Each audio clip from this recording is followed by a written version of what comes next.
play Tales of Zestiria? Hello everyone, my name is Musaboriman, and I'm here to answer that question for you. Tales of Zestiria is the 15th main game in Namco Bandai's long-running RPG series known as the Tales series. You may have heard of games like Tales of Symphonia, or Tales of Vesperia, or Tales of Fantasia, and so on. Zestiria, the most recent game in the series, came out in Japan January 22nd of this year, with a Western release slotted for some time this fall. As a huge fan of the series, I imported it this time around. Since there's a Western release coming out later on this year, I figured I could help some people out by sharing my opinion of the game. Tales of Zestiria was announced towards the end of 2013. Fans of the series like myself had to wait over a year from the announcement to the game's actual release. I went in excited, but also kinda wary. Now let me give you some background on the game. Tales of Zestiria follows the journey of a young man named Surei, who lives in a world where humans and a divine race called the Tenzoku, I believe they'll be called Seraphs in the Western release, are threatened by corrupted beasts, born when impurity in the land or in the hearts of men distorts living things, transforming them into dangerous creatures known as Hyoma, which I believe will be called Hellions in the Western release. Due to events in the story, Surei becomes the Doshi, or Shepherd, whose duty is to purify Hyoma and other impurities throughout the land, restoring them to their natural state. Along the way, he gains some human companions, as well as more Seraph companions to help him accomplish his task. Zestiria is a Japanese RPG, so you'll be doing a lot of battling. Battles in Tales of Zestiria work somewhat similar to the game Tales of Grace's F, released in 2010 in Japan and 2012 in the United States.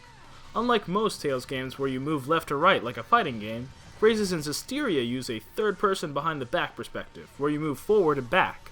Sidestepping is back as a crucial aspect of the gameplay once again, similarly to Graces and Tales of Shilia 2. During battle, human characters are always paired with a Tenzoku partner.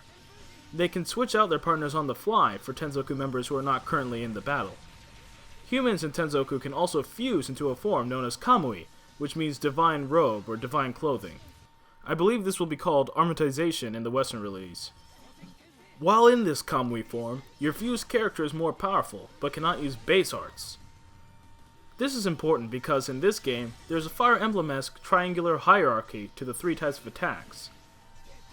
Base arts can interrupt enemy spells, arcane arts will speed up the casting of enemy spells if you hit them while they're casting, but will beat out an enemy attacking with base arts. And spells can only be interrupted by base arts, while arcane arts will speed up the casting. So that's the basic overview. Now let me break down the pros and cons of this game, starting with the pros. Let me start by saying that this has the best soundtrack in a Tales game in a long time. The track is made up of mostly Motoi Sakuraba songs, who composes the music for most of the Tales games, with a handful of tracks by Go Shina, who does music for Tales of Legendia as well as spin-off Tales games. One of my favorite tracks is the theme of a character named Zavid.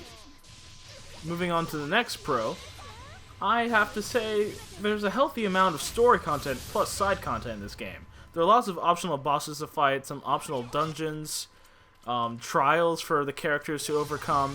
There's a lot of stuff to do in this game, which is nice.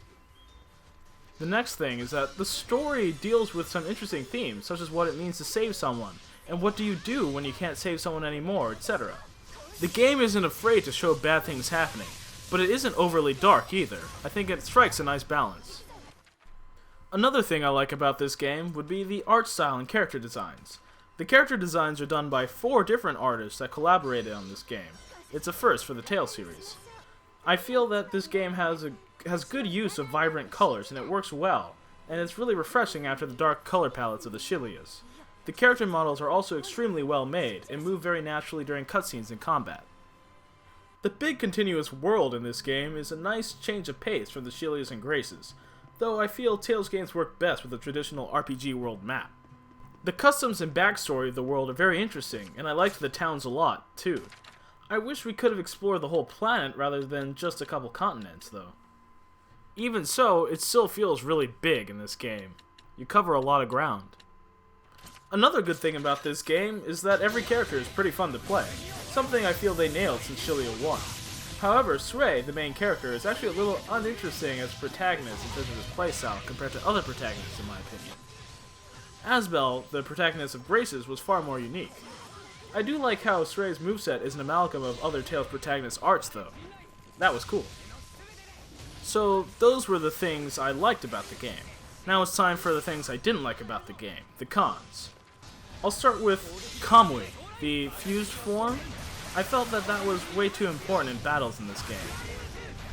It was as if you were putting yourself at a disadvantage by not using it in a lot of tough fights. For example, in my playthrough, against a lot of tough bosses, I would sometimes just fuse, stand far away, and send out spells and long-range attacks until the thing died. A nitpicky con I have with this game is that the battle frame rate is low. This wouldn't normally bother me too much, but sometimes it dips even below its standard 30 frames. And this can make things look really awkward and choppy.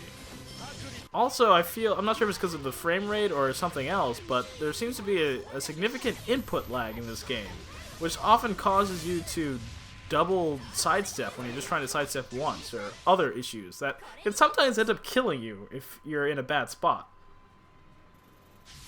Another problem I have with this game is that the spell effects don't look too great to me, for the most part, aside from a few counterexamples. The magic effects just look better in previous Tales games, in my opinion. Something that's not just a minor nitpick would be that the battle camera is really wonky in this game. I remember during one of the story boss fights, you're in a hallway, and I almost died because I couldn't see anything. The camera was caught behind the wall. So if you're ever fighting in a corridor or you know, indoors, the camera gets stuck on things because battles happen wherever you run into an enemy on the field. It doesn't cut away to a separate battle screen like other Tales games. Graces, which had a similar camera perspective, allowed you to change what the camera focused on, whether it be enemies, the party, your target, or every character on the screen.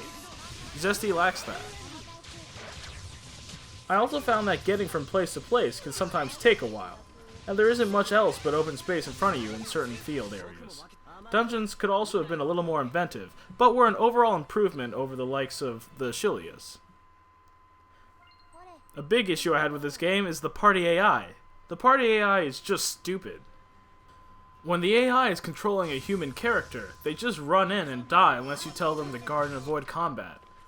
Tenzoku or Seraphs often run in and fuse with the dead human character, which brings them back to life and allows them to fuse at the cost of one blast gauge point, a precious resource in battles in this game.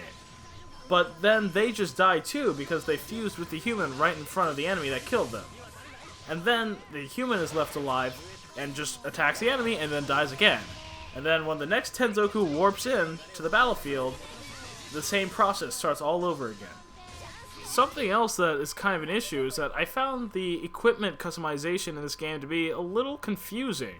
And I noticed that I'm not the only person who found this to be confusing. So, that's definitely kind of an issue. Zestiria also had a DLC chapter, which resolves one of the main character's story arcs, whose name is Alicia. And it also helps make sense of the end of the main game. But this DLC chapter also leaves some loose ends at the end that we thought were resolved at the end of the main game, and now they're opened up again, just because. People who didn't get the DLC while it was free for 2 weeks had to pay for this. I feel like that's really not a good policy there. It is currently unknown whether this DLC chapter will be included with the main game when it comes out in the West, or if it will be sold as DLC again. And we also don't know if it will be free for 2 weeks like it was for the Japanese community. So what's the final verdict? Should you play Tales of Zestiria? Overall, I think if you're already a fan of the series, this game is worth checking out. In the coming months, we'll probably get more information about any ports or sequels and all that, so keep an eye out for news. If you're not already a fan of the Tales series, I wouldn't really recommend starting with this game, because the others are quite different from this one, and this game is kind of a mixed bag. It's definitely good to play eventually, but if you're looking for a starting point in the series, you should probably start with Symphonia, Abyss, Vesperia, or some other game. This is Musaboriman, and I'd like to thank you all for watching. I found the Kamui damage output to be far superior to any individual character's damage output, so a lot of times that was the optimal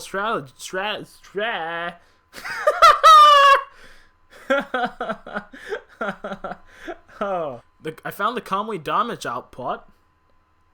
What?